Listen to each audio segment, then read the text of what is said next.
आज हम हमारी इस कैटेकिज्म क्लास में हमारा 10वां पाठ पढ़ रहे हैं, जिसका नाम है सिरोमलबार कलीसिया और प्रेरित कार्य।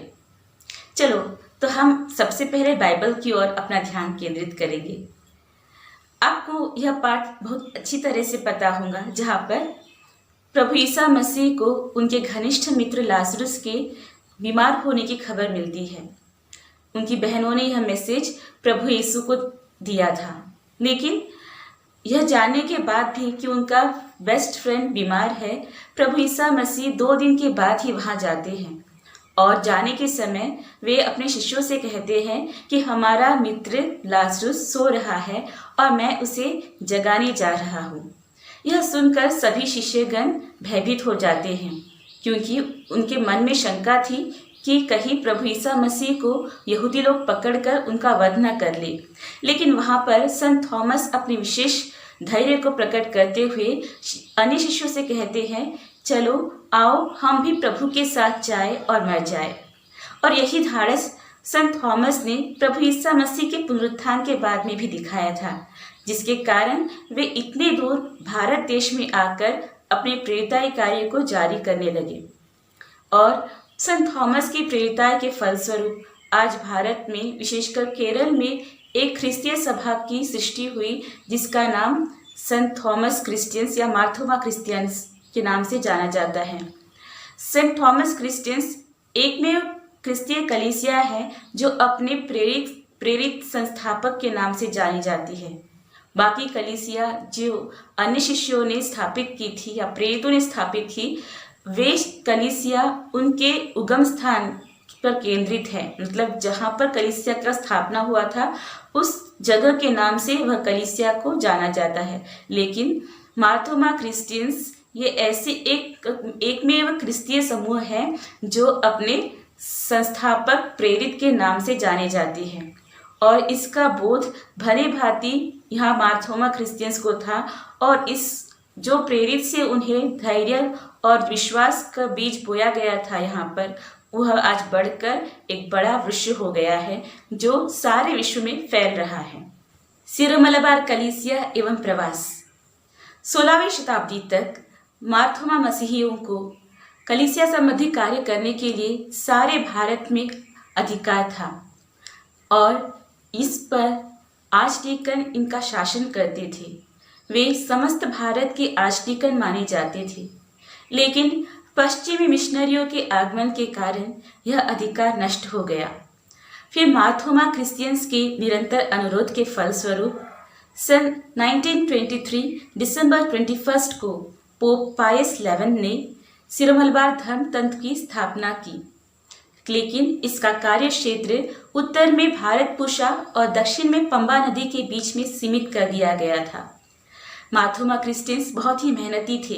वे अपने रोजगार और कामकाज हेतु उनके निकटवर्ती धर्म प्रांतों में और अन्य जगह पर दूर दूर जाकर बसने लगे। वहाँ प्रवासी बनकर वे अपने जीवन बिताने लगे। फिर इनके आध्यात्मिक ज़रूरतों को पूरा करने के लिए वे जहाँ कहीं भी मौजूद हो, उन स्थानों पर धर्म प्रांतों, पैरिशों की स्थापना करना कलीसिया का कर्तव्य है।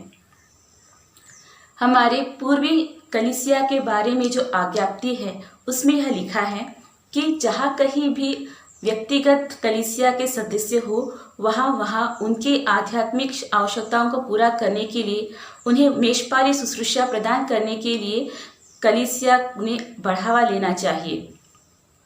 एक व्यक्ति का विश्वास जीवन उसके मातृ कलीसिया के परंपरागत विश्वास पर आधारित होता है, और इसीलिए उसे अपनी ही कलीसिया की पूजा पद्धति से आध्यात्मिक चीज़ों के बारे में जो भी आवश्यकता है वह पूरी तरह से मिल सकती है।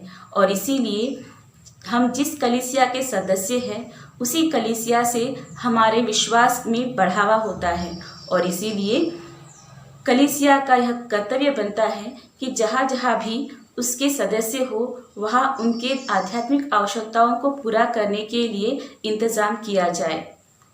भारत के बड़े बड़े शहरों में, जैसे मुंबई या फिर नासिक, पुणे, इन स्थलों में कामकाज के लिए मार्थोमा क्रिश्चियन स्थलांतर होते गए, और वहाँ पर वे उनके जो आध्यात्मिक आवश्यकताओं को पूरा करने के लिए उन्हें कोई मार्ग न होने के कारण वे वहाँ के लैटिन धर्म प्रांतों में शामिल होकर अपना जीवन बिताने लगे।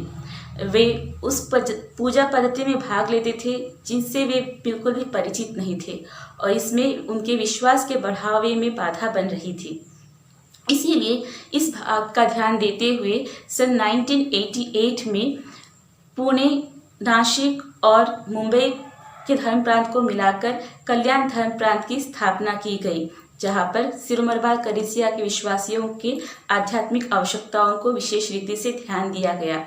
साथ ही 2001 में भारत के बाहर अमेरिका धर्म प्रांत की स्थापना हुई और हाल ही में 2017 में शमशाबाद डायसिस की स्थापना से पुनः भारत में जो समस्त भारत में कलीसिया संबंधी कार्य करने का अधिकार था वह पुनः प्रस्थापित हो गया और शमशाबाद जो डायसिस है वे पहले ही मौजूद 23 डायसिस को छोड़कर पूरे भारत में सिरोमलबार कलीसिया के संबंधी कार्य करने का इस धर्म प्रांत को अधिकार मिला। तो इस तरह जहाँ जहाँ पर भी हमारे मार्थोमा क्रिश्चियंस प्रवासी बनकर जाते थे वहाँ वहाँ उनकी आवश्यकताओं को पूरा करने के लिए धर्म प्रांतों की स्थापना होती गई। तो आइए बच्चों, आज का यह क्लास हम यही समाप्त करते हैं और इस क्लास में हमने क्या क्या पढ़ा उसे एक बार रिवाइज कर लेंगे।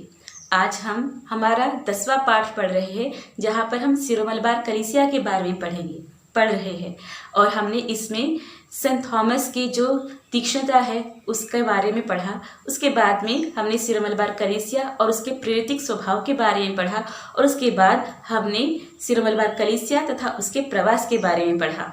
तो आइए बच्चों, हम प्रभु परमेश्वर से प्रार्थना करें कि प्रभु परमेश्वर ने हमें जिस कलीसिया के सदस्य बनाया है और हमारे प्रेरित संत थॉमस के द्वारा हमें जो विश्वास मिला है उसे हम हमारे जीवन में बढ़ाते हुए संत थॉमस की तरह तीक्ष्णता के साथ में प्रेरित कार्य में लग जाए।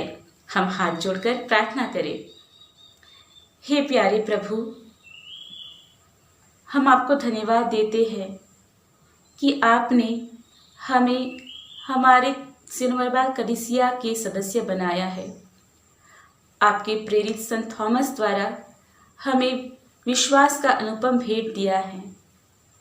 हे प्रभु, हमें यह कृपा दीजिए कि संत थॉमस की तरह अपनी जान की परवाह न करते हुए हर परिस्थिति में हम हमारे विश्वास को बरकरार रखें और आपके लिए मर मिटने को हम तैयार हो जाए।